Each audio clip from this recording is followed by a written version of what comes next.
हाल ही में दैनिक भास्कर अखबार में ये कार्टून छपा जिसमें कैरेक्टर कह रहा है, मैं तो कहता हूँ 100-150 भारत रत्न ऑर्डर कर देते हैं, क्या पता कब जरूरत पड़ जाए। अखबार और मैगजीन्स में छपने वाले ये कार्टून्स इशारों इशारों में हमारे समाज का हाल बयान कर देते हैं। इस कार्टून का इशारा है देश के highest civilian award Bharat Ratna के राजनीतिक इस्तेमाल की तरफ। इलेक्शन से कुछ महीने पहले सरकार ने 5 भारत रत्नों का ऐलान किया। इन 5 में से 4 शख्स राजनीति से जुड़े हैं, जिसमें 2 फॉर्मर प्राइम मिनिस्टर्स और एक डिप्टी प्राइम मिनिस्टर है। लेकिन ऐसा नहीं है कि ये इसी सरकार में हो रहा है। 1954 से अब तक जितने भारत रत्न दिए गए हैं उनमें राजनीति के लोगों का हिस्सा आधे से ज्यादा है। अब तक के 14 प्रधानमंत्रियों में से 8 को भारत रत्न दिया जा चुका है। पंडित नेहरू और इंदिरा गांधी को तो प्रधानमंत्री रहते रहते ही भारत रत्न से नवाज दिया गया। हर बार जब भी अवार्ड डिक्लेयर किया जाता है तो इसमें राजनीतिक तू मैं और कंट्रोवर्सी की गुंजाइश जरूर रहती है। शायद बहुत कम ऐसे नेता गुजरे होंगे जिनको भारत रत्न देने पर देश की आवाम मुत्तफिक हो। वहीं MS स्वामीनाथन, APJ अब्दुल कलाम और CV रमन जैसी शख्सियात को देश का सबसे बड़ा अवार्ड देने में शायद ही किसी को कोई एतराज हो। क्या इतने बड़े देश में सियासी तबके के अलावा ऐसे लोग नहीं हैं जो भारत रत्न के मुस्तहिक हों? इसके अलावा क्या एक डेमोक्रेटिक देश में सरकार को इस तरह के अवार्ड्स बांटने चाहिए? जानने की कोशिश करेंगे इस वीडियो में।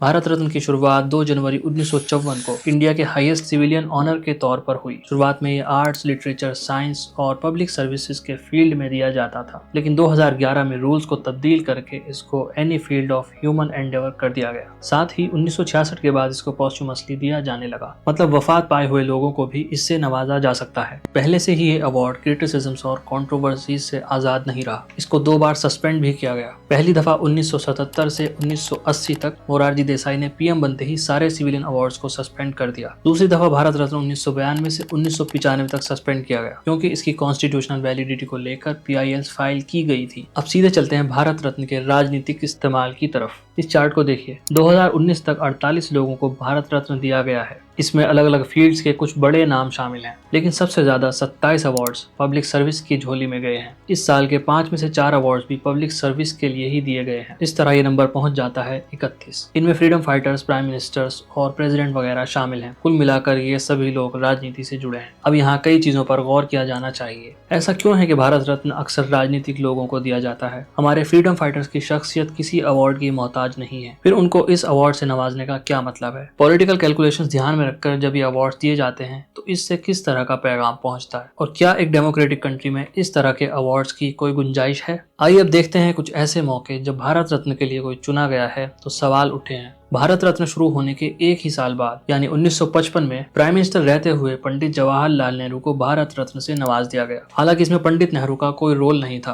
प्रेसिडेंट डॉक्टर राजेंद्र प्रसाद ने अपने खुद के इनिशिएटिव पर कोल्ड वॉर के दौरान पंडित नेहरू के रोल को एक्नॉलेज करते हुए उनको सम्मानित करने का फैसला लिया था। 16 जुलाई 1955 के टाइम्स ऑफ इंडिया के मुताबिक, in fact the president himself confessed that he had acted unconstitutionally as he had decided to confer the honour without any recommendation और advice from my prime minister और द कैबिनेट। लेकिन वजह चाहे जो हो, sitting prime minister को भारत रत्न देने से कोई अच्छा मैसेज नहीं जाता। सोचिए, इंडिया को विश्व गुरु बनाने में लगे प्राइम मिनिस्टर नरेंद्र मोदी अगर खुद ही भारत रत्न ले लें तो सियासी हलकों में हड़कंप मच जाएगा। इसी तरह इंदिरा गांधी को भी प्राइम मिनिस्टर रहते हुए ही भारत रत्न मिला। साल 1966 भारत रत्न के रूल्स को बदला गया और अब डिसीज्ड पर्सनैलिटीज को भी ये अवार्ड दिया जा सकता था। लाल बहादुर शास्त्री पहले ऐसे शख्स थे। इसके बाद अलग अलग सरकारों ने वफात पा चुके लोगों को भारत रत्न देने की लाइन लगा दी। सरदार पटेल को उनके देहांत के 41 साल बाद भारत रत्न दिया गया। मदन मोहन मालवीय, जो इस अवार्ड के शुरू होने से पहले ही गुजर चुके थे, उनको 69 साल बाद भारत रत्न दिया गया। डॉक्टर अंबेडकर को उनकी डेथ के 31 साल बाद इस अवार्ड के लिए चुना गया। मौलाना आजाद ने अपने जीते जी भारत रत्न लेने से इनकार कर दिया था। उनका कहना था कि जो खुद अवार्डीज को सिलेक्ट करते हैं उनको ये अवार्ड नहीं लेना चाहिए, लेकिन वफात के बाद उनको भी भारत रत्न से दो चार होना पड़ा। मेरा ख्याल है कि आजादी की लड़ाई लड़ने वाले ये अजीम लोग किसी अवार्ड से ऊपर हैं। देशवासी इनका सम्मान करते हैं और करते रहेंगे,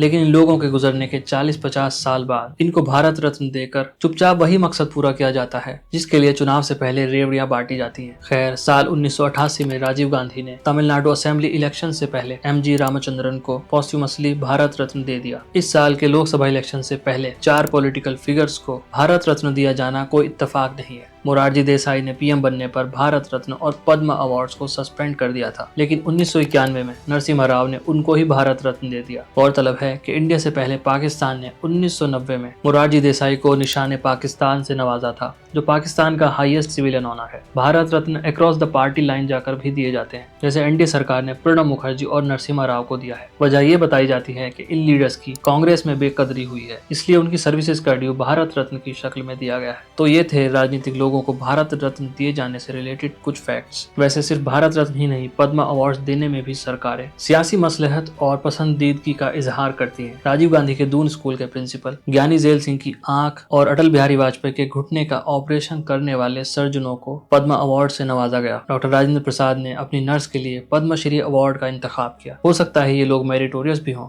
लेकिन अथॉरिटी में रहने वाले लीडर्स के करीबी भी थे, और इतने सारे इत्तेफाक एक साथ तो नहीं हो सकते।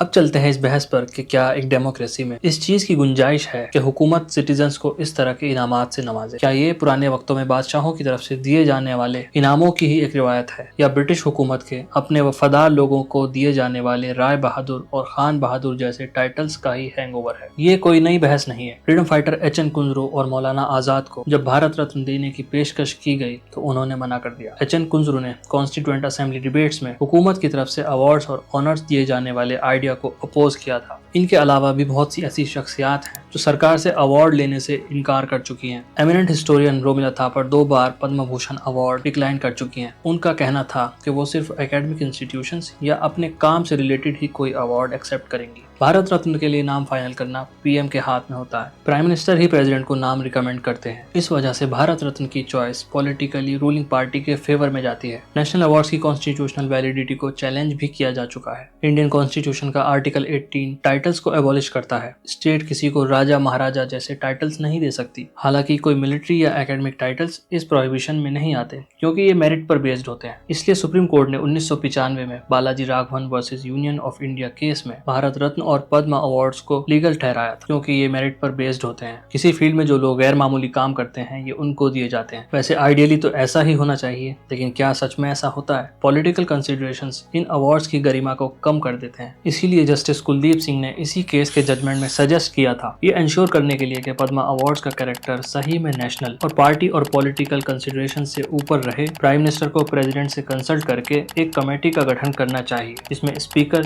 चीफ जस्टिस और लीडर ऑफ अपोजिशन हो सकते हैं। अगर भारत रत्न देने के लिए भी कुछ ऐसा ही सिस्टम बनाया जाए और प्रेसिडेंट को रिकमेंडेशन भेजने में सिर्फ प्राइम मिनिस्टर का दखल ना हो, तो शायद इस अवार्ड से रिलेटेड कुछ एतराजात को कम किया जा सकता है। वैसे 140 करोड़ की आबादी में 2-4 ऐसे लोग जरूर मिल जाएंगे जिन पर पूरे देश को नाज हो और उनके नाम पर राजनीतिक खींचमतान ना हो। मेरे ख्याल से ऐसे लोग भारत रत्न के लिए ज्यादा डिजर्विंग होंगे। एक चीज और, एक्टिविस्ट और सिविल सोसाइटी एक डेमोक्रेटिक सिस्टम का अहम हिस्सा होते हैं। हुकूमत से सवाल पूछने वाले लोग भी इस निजाम को मजबूत ही बनाते हैं। क्या सरकार को ऐसे लोगों को भी सम्मानित नहीं करना चाहिए? वो अलग बात है कि ये लोग कोई अवार्ड लेने से खुद ही गुरेज कर ले।